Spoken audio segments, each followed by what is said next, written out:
চাচি আমাকে একবার বলেছিলেন যে তিনি অন্ধকারে একা থাকতে খুব ভয় পান, তাই তিনি প্রায়ই আমাকে তার ঘরে ডেকে নিয়ে যেতেন। একদিন বাড়িতে আমাদের দুজন ছাড়া আর কেউ ছিল না। হঠাৎ প্রচণ্ড ঝড় বৃষ্টি শুরু হলো। চাচি আমাকে তার ঘরে ডাকলেন। যখন ঘরে ঢুকলাম চাচিকে দেখে আমি চমকে গেলাম, কারণ তিনি অনেক সুন্দর ছোট জামা পরেছিলেন। চাচা তখন কয়েক মাসের জন্য বাইরে গিয়েছিলেন। কাজের খাতিরে চাচি আমাকে একদিন অন্ধকারের অজুহাতে তার ঘরে ডেকেছিলেন। এক রাতে যখন আমিও চাচি খাতে ঘুমাচ্ছিলাম, মাঝরাতে হঠাৎ করে আমি কিছু অদ্ভুত কিছু অনুভব করলাম। চোখ খুলতেই যা দেখলাম তাতে আমি অবাক হয়ে গেলাম। তারপর চাচি আমাকে দিয়ে জোর করে বাকিটা গল্পটা শোনাচ্ছি। আমার নাম সুজয়। আমি 21 বছর বয়সী। আমার চাচি ছিলেন অনেক সুন্দর আর অনেক ফর্সা, যে কেউ তাকে দেখলে মুগ্ধ হয়ে যাবেন। চাচা ও তার রূপের প্রেমে পড়ে তাকে বিয়ে করেছিলেন। চাচি সবসময় সাজগোজ করে থাকতেন।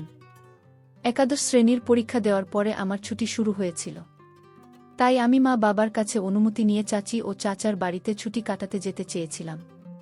চাচার বিয়ে মাত্র 3 মাস আগে হয়েছে, তাই আমার বাবা মা আমাকে সেখানে যেতে নিষেধ করেছিলেন।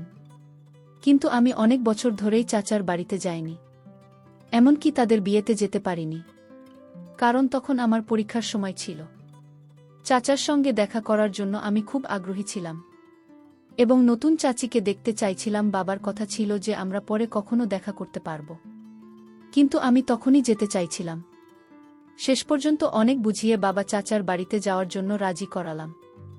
মাঝে মাঝে ভাবি হয়তো ভালো হতো যদি তখন চাচার বাড়িতে না যেতাম, কারণ এত কম বয়সে চাচি আমার সাথে এমন কিছু করবে যা আমি ভাবতেও পারিনি। একটি নতুন অভিজ্ঞতার সন্ধানে আমার জীবনে একটি গুরুত্বপূর্ণ দিন এসেছিল। তা ছিল শনিবারের একটি দিন, যখন আমার বাবা আমাকে চাচার বাড়িতে নিয়ে গিয়েছিলেন। কিন্তু আমাদের পৌঁছানোর পর দেখি বাড়ির বাইরের দরজায় তালা বন্ধ। মনে হলো চাচি হয়তো কোথাও গেছেন। বাবার ফোন করার পর জানতে পারলাম তারা শপিং করতে বেরিয়েছেন এবং বাড়িতে ফিরতে কিছুক্ষণ লাগবে। তাই আমরা বাড়ির বাইরে দাঁড়িয়ে তাদের জন্য অপেক্ষা করতে লাগলাম। প্রায় 2 ঘন্টা পর চাচা চাচি বাড়িতে পৌঁছলেন। বাবা বাইরে গিয়ে তাদের সঙ্গে দেখা করলেন আর চলে গেলেন আমাকে রেখে, এবং আমরা সবাই একসঙ্গে বাড়ির দিকে ফিরতে শুরু করলাম। চাচি তখন স্কার্ফ দিয়ে মুখ ঢেকেছিলেন এবং চাচার বাইকে বসেছিলেন। আমি দেখতে পেলাম চাচি অনেক সুন্দরী।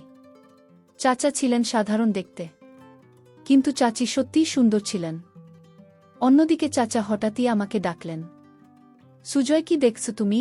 অনেকক্ষণ ধরে তোমাকে ডাকছি। তার ডাকে আমি কিছুটা অপ্রস্তুত হয়ে গেলাম, তবে দ্রুত সামলে নিয়ে বললাম, আমি ভালো আছি, এবং চাচাকে সালাম করলাম। এতদিন পর আমাকে দেখে চাচা খুবই খুশি হলেন। মনে হচ্ছে যেন আমরা অনেক দিনের পরিচিত। এখন 2 দিন ধরে চাচার বাড়িতে ছিলাম। চাচি আমার প্রতি পুরোপুরি যত্নশীল ছিলেন এবং আমার জন্য সবকিছু ঠিক রাখছিলেন। চাচা ও চাচিকে দেখে মনে হচ্ছিল আমি নিশ্চয়ই আমার ছুটির পুরো সময় এখানেই কাটাব। তবে আমি জানতাম না যে আমার এই সিদ্ধান্ত পরবর্তী সময়ে এমন একটি মোড় নিতে পারে যা আমার জীবনকে পুরোপুরি পরিবর্তন করে দেবে। আমি আশা থেকেই লক্ষ্য করছিলাম চাচি আমার সামনে অন্য রকমভাবে চলাফেরা করত। আমার কাছে বিষয়টা অবাক করার মতো ছিল। আমি মাঝে মাঝে তার দিকে চেয়ে থাকতাম।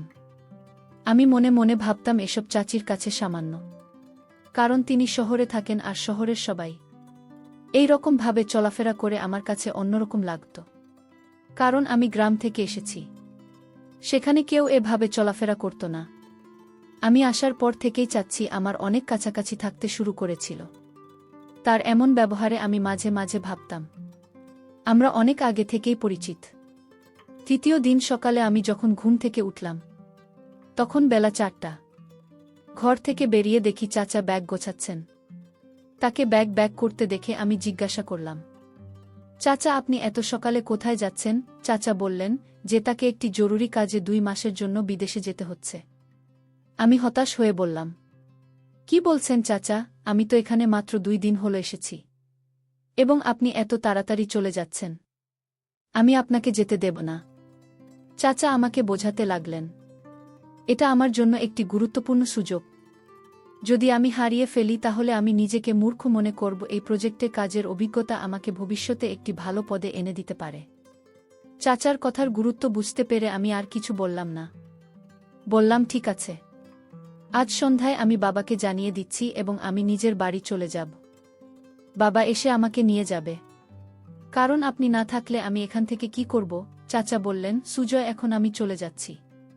তুমি এখানেই থাকবে এবং তোমার চাচির খেয়াল রাখবে। আমার ফিরে আসা পর্যন্ত তোমাকে এখানেই থাকতে হবে।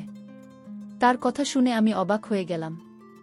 চাচা না থাকলে আমি আর চাচি বাড়িতে একা কিভাবে থাকব?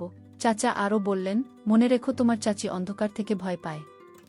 তাই তাকে যে কোনোভাবে সাহায্য করতে দ্বিধা করবে না। আমি তখন কিছুটা অস্থির হয়ে পড়েছিলাম এবং চাচি মানে অন্ধকারে ভয়। এটা আমার কল্পনাতেও ছিল না। চাচি সম্পর্কেই নতুন তথ্য আমাকে কিছুটা হতাশ করেছিল। প্রথমে তো আমি রাজি হতে চাইছিলাম না, কিন্তু চাচার জোর করার জন্য তার কথা আমাকে শুনতেই হলো। তারপর আমি চাচির দিকে তাকালাম। আমার কথা শোনার পর চাচি আমার দিকে তাকিয়ে অদ্ভুতভাবে হাসছিলেন। মনে হলো আমার এখানে থাকার কথা শুনে তিনি অনেক খুশি হয়েছিলেন। আমি চাচাকে সাহায্য করতে লাগলাম, তার কাপড় গুছিয়ে রাখতে এবং পরে তাদের বিমানবন্দরে পৌঁছে দিতে। চাচাকে বিদায় জানিয়ে আমি এবং চাচি বাড়িতে ফিরলাম। বাড়িতে তখন শুধু আমি এবং চাচি। আমি চাচার সঙ্গে শহরে ঘুরে বেড়ানোর পরিকল্পনা করেছিলাম, কিন্তু চাচার বেরিয়ে যাওয়ায় সবটা ভেস্তে গেল। তবে এটি ভাবার চেয়ে বেশি গুরুত্বপূর্ণ হলো চাচি চলে যাওয়ার পর রাতে নিজের ঘরে বসে মোবাইলে নাটক দেখেছিলাম। কিছুক্ষণ পর নাটক দেখে বিরক্ত লাগে। ভাবলাম টিভি দেখা যাক, তাই বসার ঘরে গিয়ে টিভি চালিয়ে বসলাম। একটু পর চাচি এসে হেসে বললেন, কি রে সুজয়, চা চলে যাওয়ার পর কি তোমার এই বাড়িতে মন বসছে না? চাচি আমার পাশে এসে বসে গল্প করতে থাকলেন। তার কথাগুলো শুনতেও আমার অনেক ভালো লাগছিল। আমি ভাবিনি যে চাচি আমার সাথে এত ফ্রি হয়ে কথা বলবেন। একদিন চাচি আমাকে বললেন, চলো বাইরে একটু ঘুরে আসি। চাচি স্কুটি নিয়ে বের হলেন আর চাচি স্কুটি চালাচ্ছেন আর আমি পিছনে বসেছিলাম। এতে চাচি খানিকটা অস্বস্তিতে পড়েন। আমি ঠিক বুঝতে পারছিলাম না এটার মানে কি হতে পারে। বাড়িতে ঢুকে দরজা বন্ধ করার পর হঠাৎ ঘরের সব আলো নিভে গেল, চারপাশে অন্ধকারে ঢেকে গেল। মুহূর্তে আমি তখন চাচির পিছনে দাঁড়িয়েছিলাম। ভয়ে চাচি আমাকে শক্ত করে ধরে ফেললেন। তার এই আচরণে আমি কিছুটা বিস্মিত হয়ে গেলাম। বড় হওয়ার পর এমন অভিজ্ঞতা আগে কখনো হয়নি। বুঝতে না পেরে আমি স্থির হয়ে দাঁড়িয়ে রইলাম এবং তারপর হঠাৎ করে আলো আবার চলে এল। আলো আসতেই তিনি সোজা হয়ে আমাকে ছেড়ে দিয়ে বললেন, মাফ করে দাও। অন্ধকারে আমি ভয় পেয়েছিলাম এবং মৃদু হাসি দিয়ে তার ঘরে চলে গেলেন। আমি হতভম্ব হয়ে গিয়েছিলাম এবং ভাবছিলাম যেখানে ঠিক হচ্ছে না। কিছু সময় পরে চাচার বলা কথা মনে পড়ল। চাচা বলেছিলেন চাচি অন্ধকারে ভয় পান এবং তোমার দায়িত্ব তার দেখভাল করা। তখন বুঝলাম চাচি আমাকে অন্ধকারের অজুহাত দেখিয়ে জড়িয়ে ধরেছিলেন। রাতের বেলা আমি ঘরে গিয়ে শুয়ে পড়লাম, কিন্তু চাচির কথা বারবার আমার মনে চলে আসছিল। তিনি ছিলেন বেশ আধুনিক আর আমি তো এক গ্রামের ছেলে। তাই তার আচরণগুলো আমার জন্য খুবই অন্যরকম লাগছিল। হয়তো তার কাছে সামান্য ছিল। পরের দিন সকালে উঠে দেখি চাচি রান্নাঘরে চা তৈরি করছেন। তার দিকে তাকাতে কিছুটা অস্বস্তি হচ্ছিল, কারণ তিনি এখনও রাতে রান্না করছিলেন এবং তিনি মনে হয় আমাকে তা ছিল করেছিলেন। যখন আমি জল পান করতে কিচেনে গেলাম, তখন চাচি আবার আমাকে বললেন। আমি কিছুটা অবাক হয়ে গেলাম, কারণ আগের দিনের ঘটনা এখনও আমার মাথা থেকে বের হয়নি।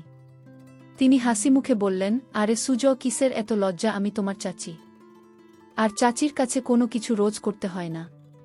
কিন্তু গত রাতে আমি সত্যিই খুব ভয় পেয়েছিলাম। যদি তোমার খারাপ লাগে তবে আমাকে মাফ করে দিও। তুমি আমার ভাতিজা, আমার ছেলের মতো, এবং আমি তোমার চাচি, তাই তোমার সঙ্গে অধিকার আমার আছে। চাচির এই আচরণে আমি কিছুটা হাসলাম, কিন্তু তারা এমন আচরণগুলি আমার মনে নতুন এক অনুভূতি তৈরি করতে শুরু করল। আচমকা মনে হলো আমি এখন বড় হয়ে যাচ্ছি, আর চাচা হয়তো বুঝতে পারেনি যে এমন কিছু করতে পারে। কিছুদিন পরে এক সন্ধ্যায় মোগলাই খাবার ইচ্ছা হলো। ভাবলাম চাচিকে বলবো, তাই তার ঘরের দিকে গেলাম। চাচির ঘরের দরজা সামান্য খোলা ছিল, তাই অনুমতি ছাড়াই ঢুকে পড়লাম। তিনি বালিশে হেলান দিয়ে মোবাইলে দেখছিলেন, আর তাকে এই অবস্থায় দেখে আমি কিছুটা অস্বস্তি অনুভব করছিলাম। দরজার কাছে দাঁড়িয়ে আস্তে করে তাকে ডাকলাম, কিন্তু তিনি শুনলেন না।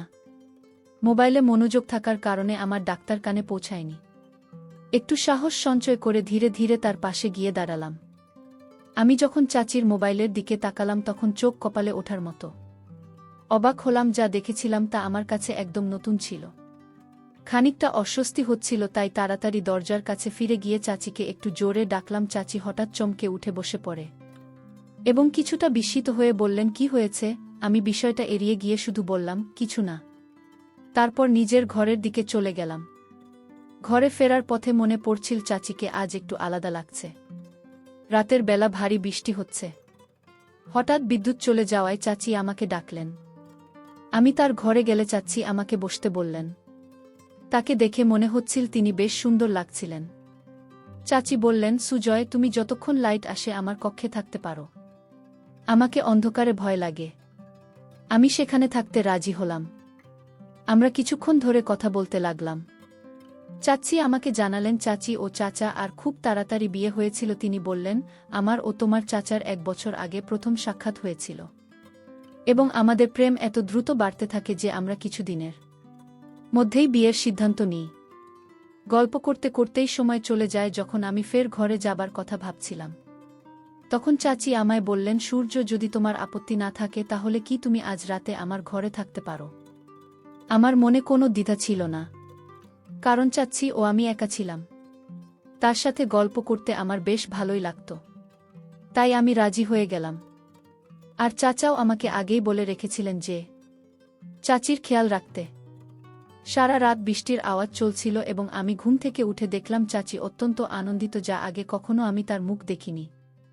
ব্রেকফাস্টের সময় তিনি আমাকে বলেছিলেন, এখন বৃষ্টির দিন, তাই তুমি আমার ঘরে থাকতে পারো। চাচি আমাকে বলেছিলেন, যদি তোমার কোনো সাহায্য প্রয়োজন হয় তাহলে বিনা দ্বিধায় জানাতে পারো।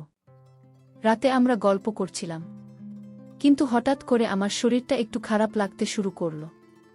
চাচির কথাগুলো কিছুটা অস্বস্তিকর লাগছিল, যদিও ঠিক বুঝে উঠতে পারছিলাম না কেন শরীর খারাপ লাগলেও কোনোভাবেই তার ঘরে বসে রইলাম।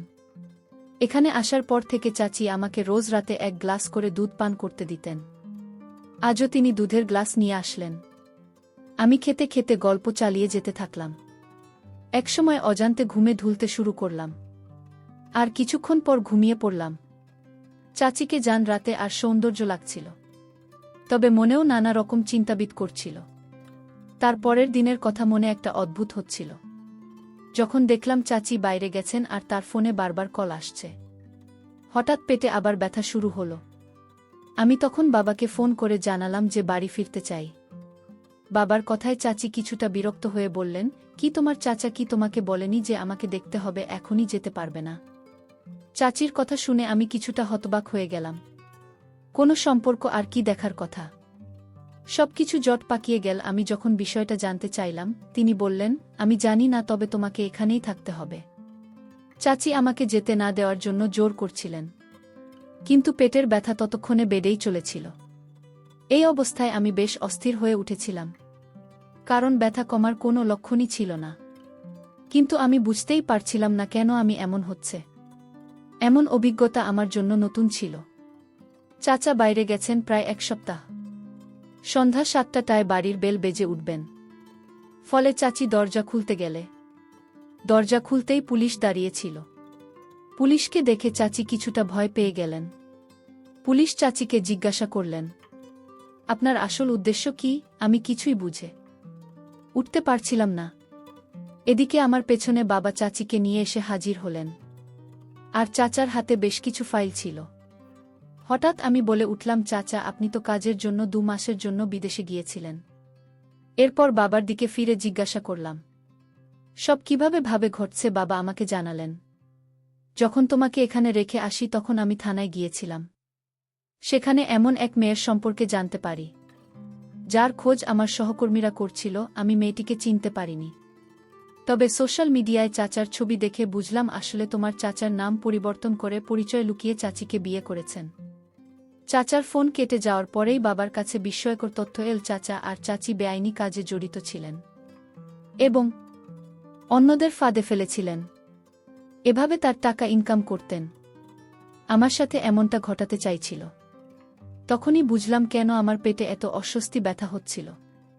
চাচা সম্ভবত লুকিয়ে আমাকে এমন কিছু পান করেছিলেন যাতে আমার অস্বাভাবিক লাগছিল, আর চাচি ও তা জানতেন।